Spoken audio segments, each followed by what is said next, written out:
Olha, a gente poderia dizer que toda a ciência vinculada à noção da consciência humana, que decorre sobretudo da filosofia, vai ter como preocupação os estados da consciência, e um deles são os estados alterados farmacologicamente.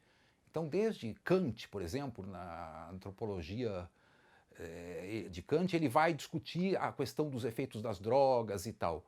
Depois, em toda a história da medicina, a gente pode dizer que desde Hipócrates, passando depois pela medicina moderna ou europeia, assim como em outras regiões, o tema das drogas também vai estar presente. A distinção dentre as drogas do que a gente chama de psicodélicos é contemporânea, dos anos 50. Mas havia já substâncias que a gente pode chamar de psicodélicas muito antes. Na ciência ocidental, no âmbito inclusive medicinal e psiquiátrico, no século XIX se estabeleceu uma tipologia que chamava de alucinógenas essas substâncias. Essa tipologia vem da ideia de que elas produziriam alucinações, o que não é exatamente preciso. Então a ciência psiquiátrica ocidental fundamenta o conceito de alucinação derivando um suposto efeito que algumas drogas produziriam. Depois vai ter em 1920 um autor que a gente pode dizer que é praticamente o fundador de uma ciência mais contemporânea, das drogas em geral e das psicodélicas em particular, que é o Ludwig Lewin. Eu tenho até aqui uma edição do livro dele, Louis Lewin, que é a fantástica. Era um alemão que vai criar 5 categorias, que ele vai chamar em latim de eufórica, hipnótica, excitantia, eufórica, hipnótica, excitantia, inebriantia e fantástica. E fantástica é o ramo do que a gente chamaria de alucinógenos ou psicodélicos.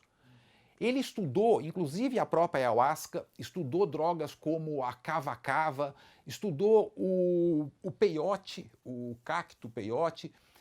E antes dele já havia, na história da ciência farmacológica, a extração do primeiro princípio ativo alucinógeno, o primeiro princípio ativo psicodélico, que é o Arthur Heffter, que vai isolar a mescalina no final do século XIX, eu acho que é 1897, se eu não me engano.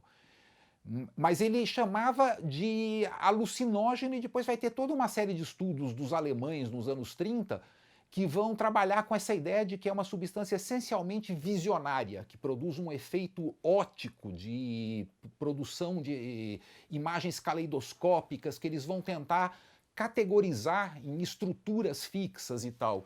É o caso, por exemplo, do Heinrich Klüver, o alemão que vai fazer esse livro a partir de experimentos que se chama Mescal e os Mecanismos das Alucinações, em que ele fala de 5 tipos, em espiral, em ondas, etc. Esse livro é de quando? Esse livro ele é de 30, dos anos 30, a edição original. 1930, exatamente. Esse aqui é uma edição em inglês de 1966. Em 30 ele já estava fazendo esse tipo de experimentação, que depois vai ser usada, inclusive, na Segunda Guerra, em pesquisas militares. O nazismo vai usar a mescalina como técnica de, enfim, de interrogatório, de tortura, etc., em campos de concentração.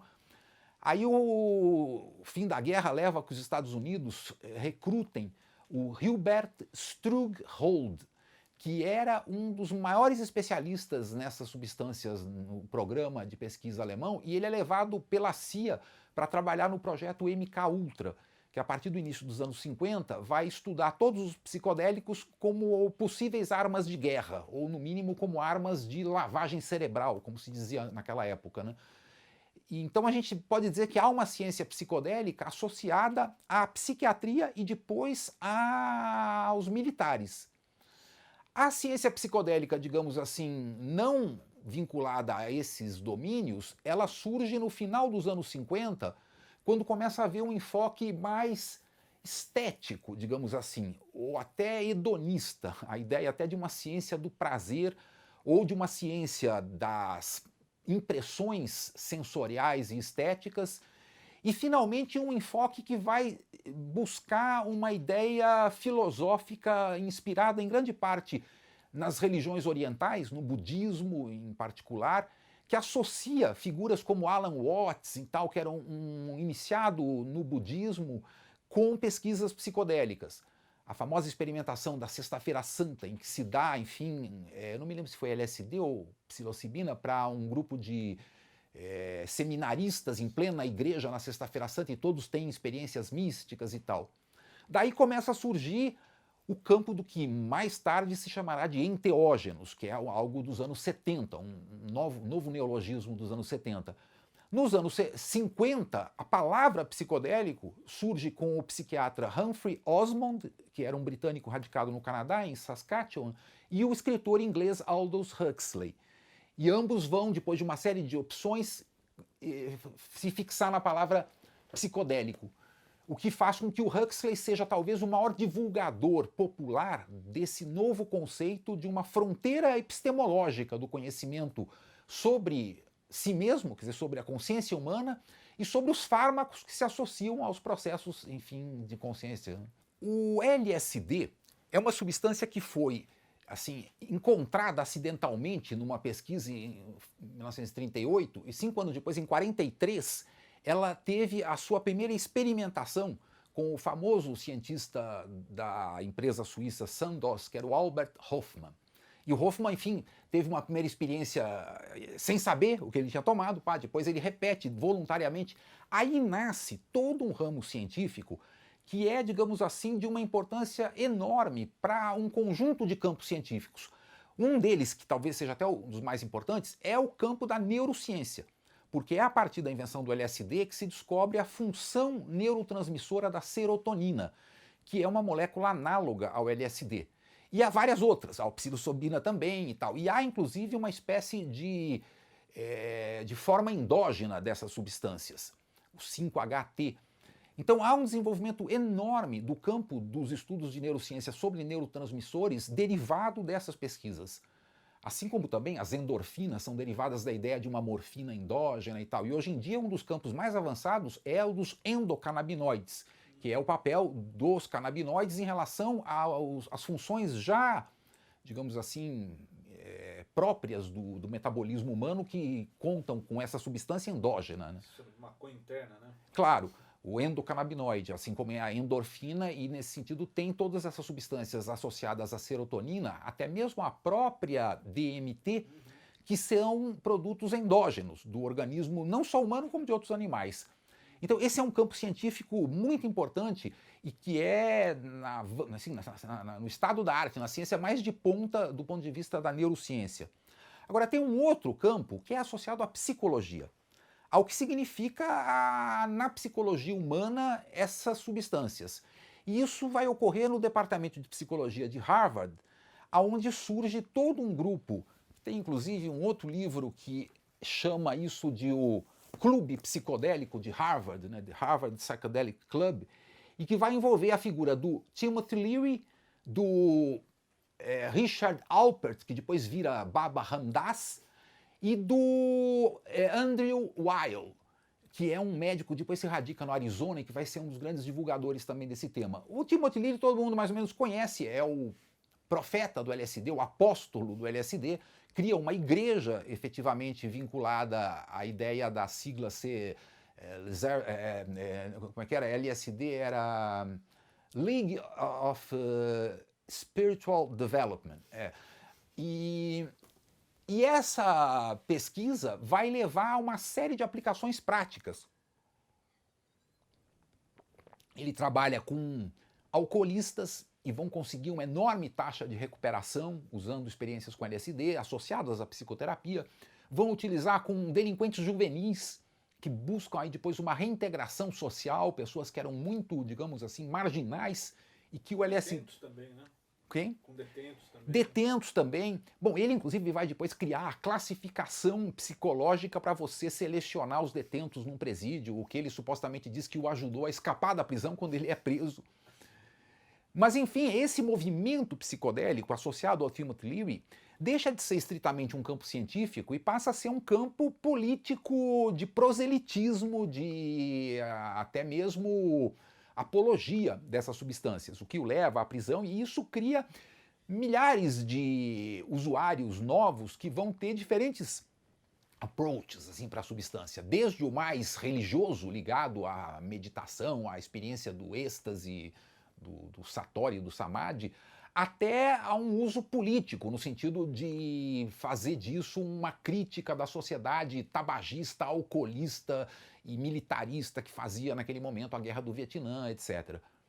Agora, no campo estritamente científico, vai haver uma série de derivações psicoterapêuticas que vão ter diferentes enfoques, algumas psicanalíticas, outras junguianas, apesar do Jung ser contra. O Jung é um dos que tem preconceito contra o uso dessas substâncias, né? Em 53 tem uma famosa carta do Jung, que ele é convidado pelo Mitchell, esqueci o primeiro do americano, a tomar mescalina, e ele diz que de jeito nenhum, e diz que a mescalina é algo que, na verdade, cria ilusões, que não pode servir para nenhuma finalidade científica, e que o seu uso tradicional também é nada mais que um vício em drogas. Então havia um preconceito muito grande da parte do Jung. O Freud, pelo contrário, já havia tido na experiência com a cocaína um elemento central da sua reflexão sobre a mente humana. Outros fundadores da psicologia, como era o William James nos Estados Unidos, fez da pesquisa sobre o óxido nitroso e sobre a própria inebriação em geral, inclusive a alcoólica, um dos fundamentos da sua pesquisa que estabelece, enfim, a tipologia dos, digamos assim, dos estados de consciência religiosa, né? Eu acho que o Timothy Leary, em primeiro lugar, é uma referência indispensável, inclusive do ponto de vista da pesquisa estritamente científica, com esse uso experimental para várias técnicas psicoterapêuticas, etc.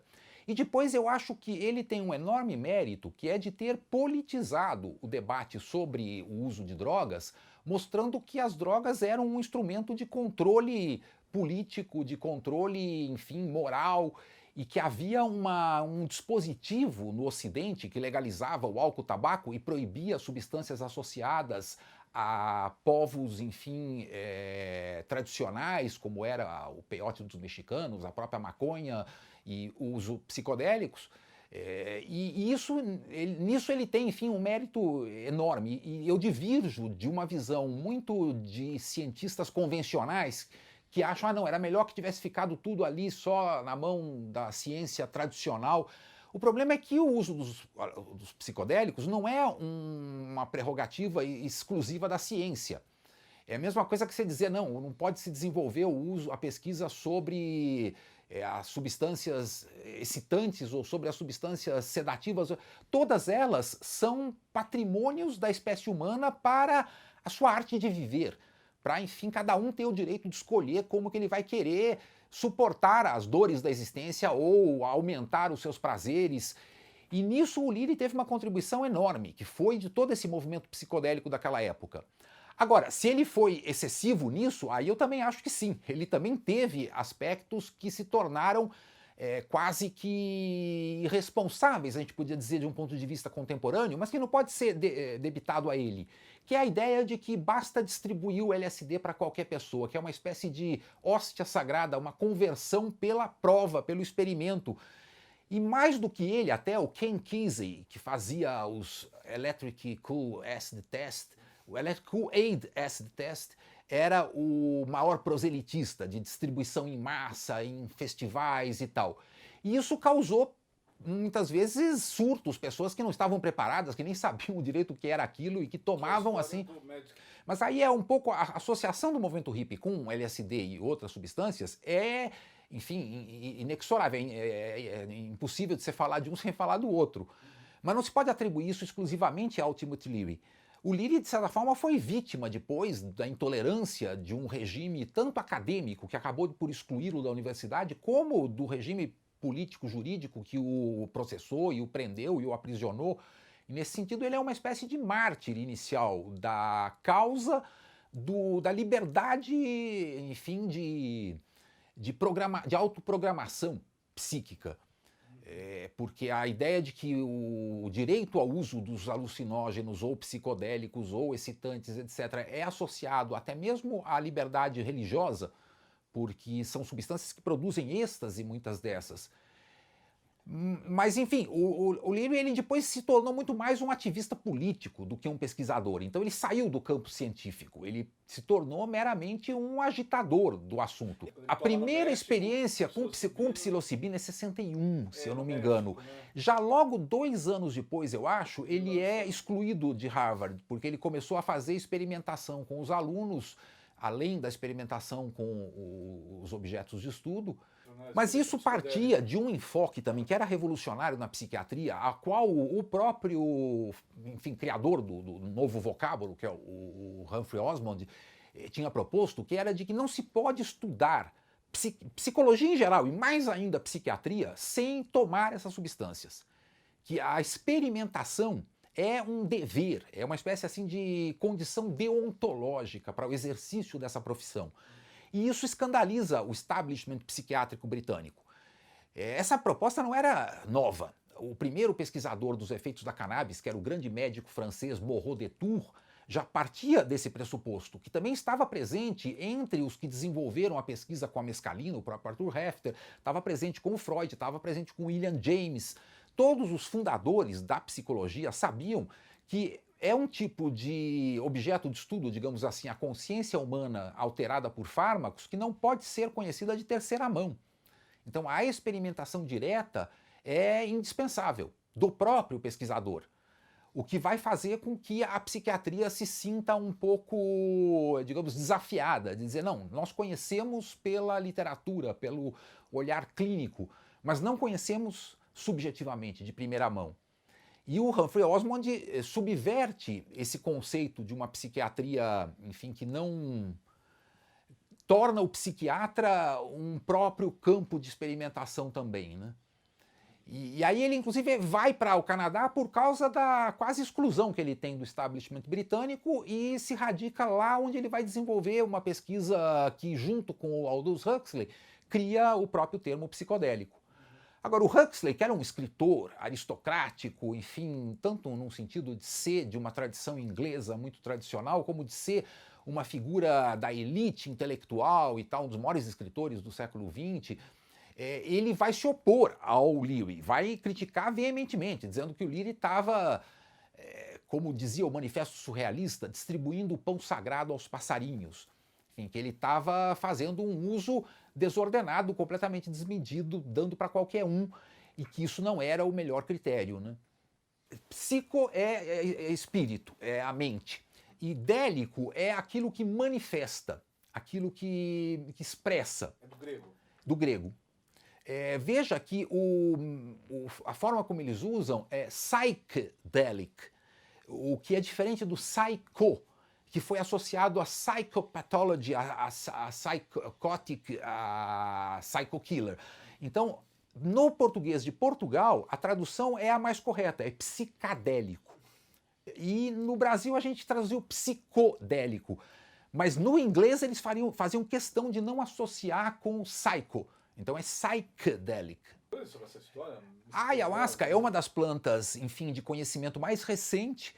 Só na metade do século XIX é que ela foi descrita cientificamente, primeiro por um inglês, que era o Richard Spruce, que teve uma descrição em 51, mas que só foi publicada, acho que em 1908.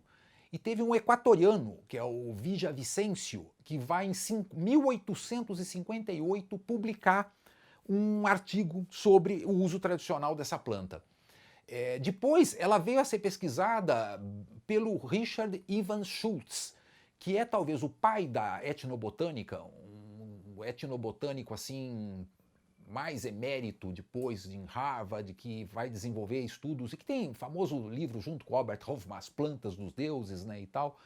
E o Ivan Schultz, que tinha percorrido toda a Amazônia, que conhecia línguas indígenas, tinha vivido anos em diferentes comunidades, etc., tinha feito a descrição dessa planta no período posterior à guerra.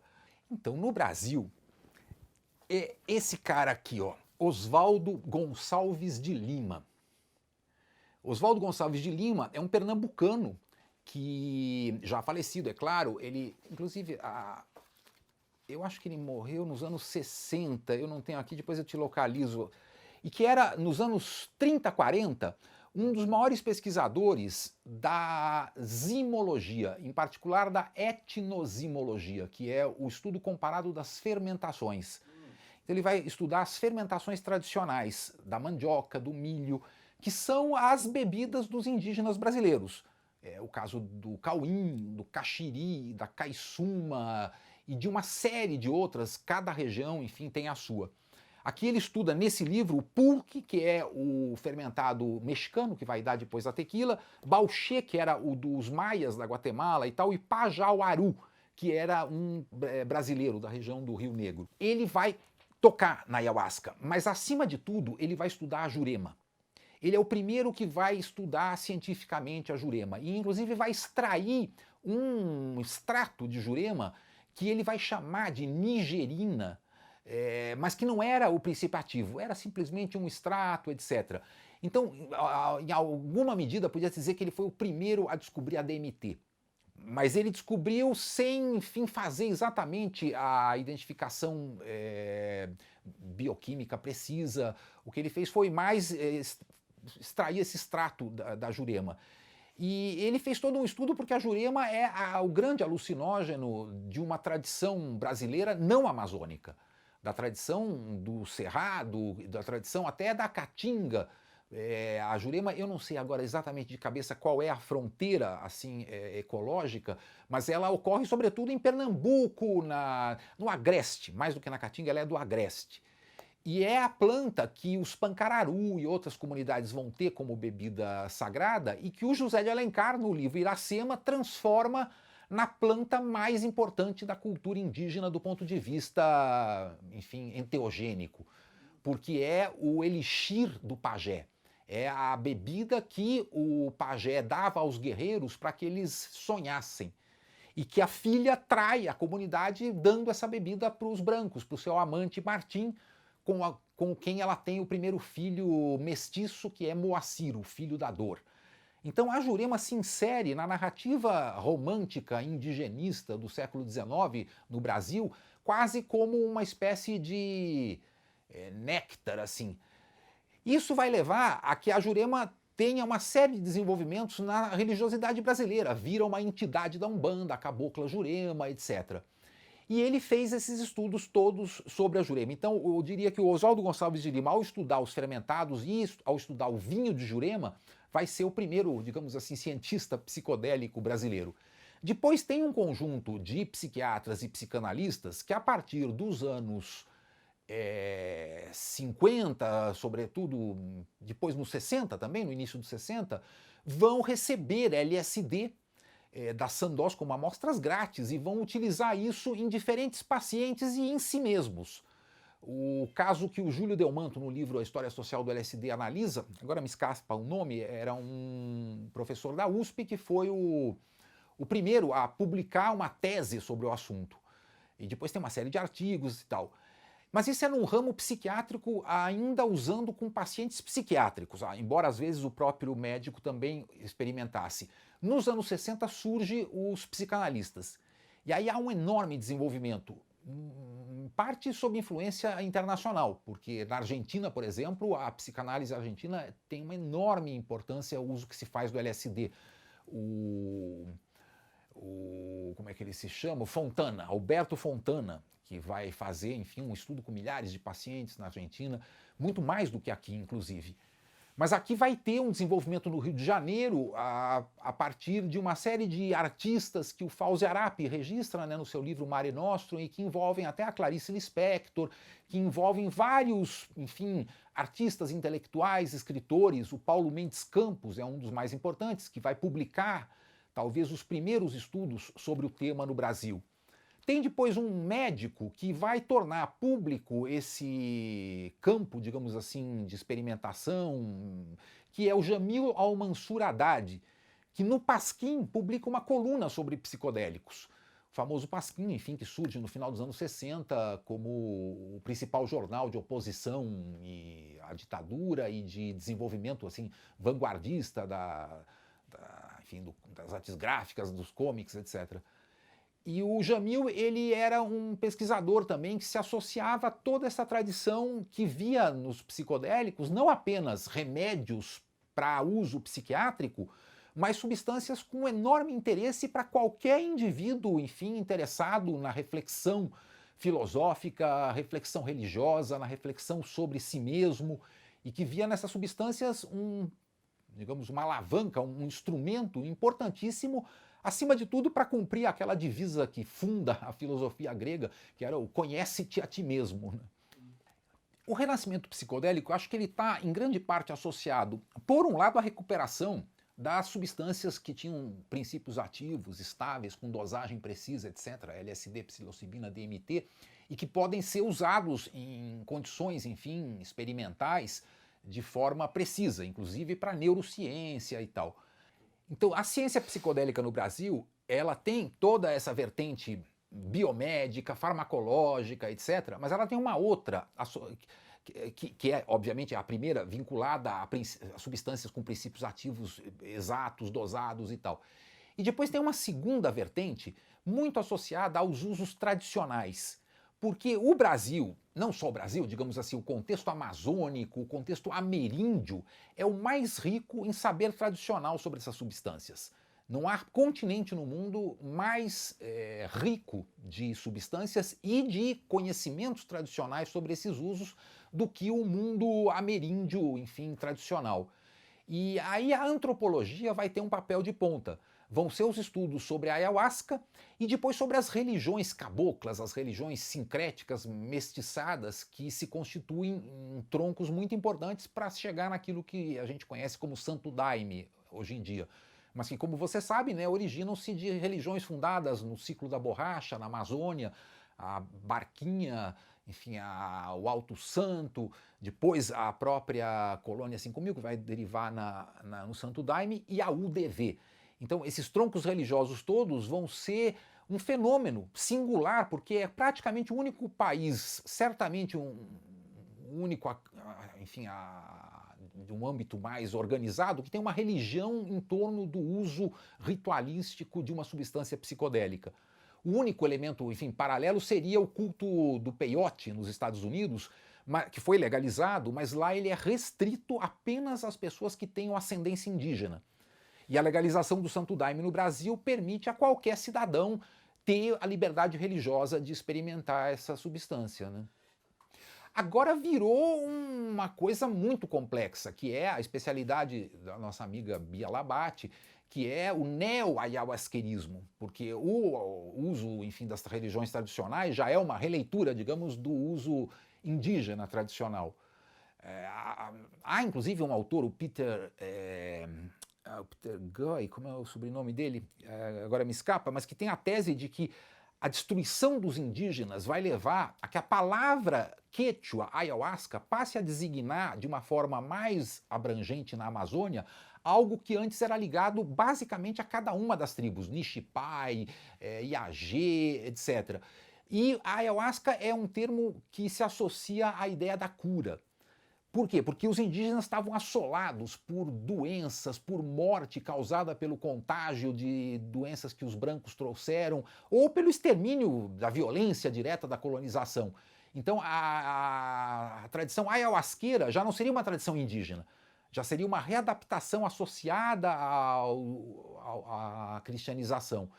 O uso tradicional mesmo é daqueles grupos indígenas mais, enfim, específicos, né?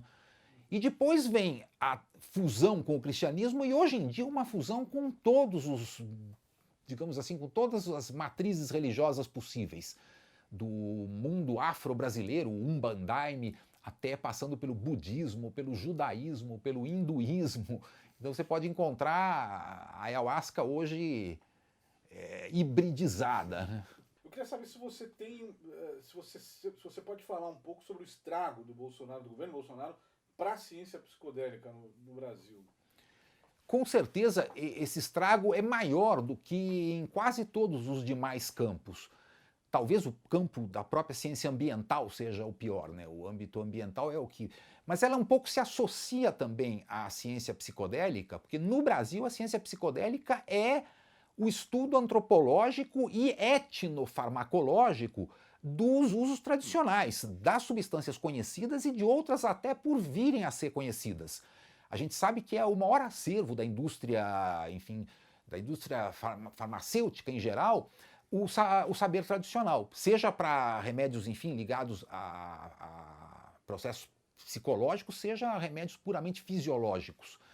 E no caso das drogas psíquicas, assim, dos psicoativos, como a gente chama, a Amazônia e outras regiões do continente americano é riquíssima. Então, a gente tem uma espécie de dever, uma vocação já geográfica para estudar esses temas. O bolsonarismo é inimigo da ciência em geral, é inimigo da ciência ambiental em particular, é inimigo do indígena e do indigenismo em particular, e utiliza um discurso de pânico moral usando o fetiche das drogas como se houvesse uma espécie de mal absoluto que seria uma pesquisa científica concreta. Para não falar da legalização, que já ocorre nos Estados Unidos, no Canadá, no mundo inteiro, e que aqui é completamente obstaculizada para isso. Mas não é só a legalização do uso medicinal ou do uso recreacional, é a proibição da pesquisa científica, que não tem acesso às substâncias porque elas são ilegais e a forma de se obtê-las por uma via legal é quase impossível.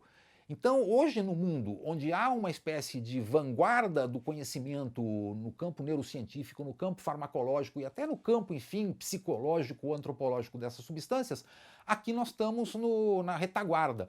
Quando teríamos por vocação e até por interesse econômico do país, estudar essas plantas, porque elas vão ser, com certeza, uma espécie de nova fronteira, até mesmo da indústria, no oferecimento de remédios, no oferecimento de substâncias para usos os mais diversos, né? Até para usos estéticos, filosóficos, religiosos.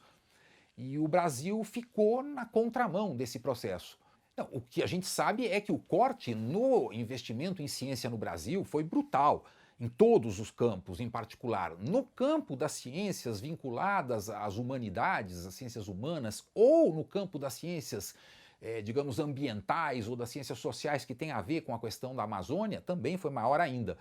Eu acho que a ayahuasca ou qualquer substância psicodélica, ela não tem um perfil, digamos assim, ideológico definido num sentido estrito. Ela pode ser usada para qualquer finalidade. Ela pode ser usada num culto com pretensões cristãs, até que se diga evangélico, etc., e que seja profundamente intolerante, reacionário, até vinculado a campanhas públicas de ataque a outras substâncias, porque esse é um dos casos singulares do Brasil, que foi o Gideão dos Lacotas, que tinha um ex-policial militar que funda uma igreja que resolve fornecer a ayahuasca ao preço mais barato, com isso ele consegue um grande número de adeptos, e que era vinculado aos partidos da extrema-direita brasileira, inimigo total do uso da maconha, separando a ayahuasca da maconha como se uma não fosse droga, no caso a ayahuasca. E no bolsonarismo a gente tem a presença de uma vertente da UDV, que é um milionário de Brasília, que cedeu inclusive o espaço para a tentativa de partido, que é aquela Aliança para o Brasil que ele tentou fazer, e que tem uma suplência, se eu não me engano, no Senado, não me lembro do nome dele agora, mas enfim, você... É o Belmonte, né? Isso, exatamente, o Belmonte. E essa figura, ela é importante na UDV, ela é vinculada às estruturas hierárquicas da UDV, é um advogado importante, e está vinculado ao bolsonarismo, que é totalmente inimigo da cultura indígena, da cultura tradicional e até mesmo da legalização, seja religiosa ou seja para pesquisa científica, para uso medicinal ou para finalidades religiosas e até de entretenimento ou recreação, de todas as drogas. É talvez expressão de que há um conservadorismo no Brasil associado à exploração da fé religiosa das pessoas, que muitas vezes é completamente não só paradoxal em si mesmo, como muitas vezes ele é profundamente intolerante, né? E a UDV tem atitudes de intolerância, seja para as outras confissões, digamos, religiosas que utilizam a ayahuasca, mas sobretudo para o uso não religioso da ayahuasca, o que é uma violação de um princípio de liberdade civil elementar, que é o princípio da equidade. Enfim, um cidadão, porque é de uma religião, não pode ter um direito que um outro cidadão que não é religioso não tenha. Então, o acesso a essa substância tem que ser garantido como um direito fundamental, um direito humano, como é o acesso a todos os alimentos, remédios, enfim, e produtos da natureza, digamos assim, né? Eu acho que o fenômeno da apropriação pelo grande capital do saber tradicional, assim como dos saberes científicos em toda a sua extensão, é a regra da sociedade em que a gente vive, uma sociedade capitalista baseada numa concorrência brutal, inclusive militar, e com uso de tecnologia associado a esse projeto, enfim, de poder.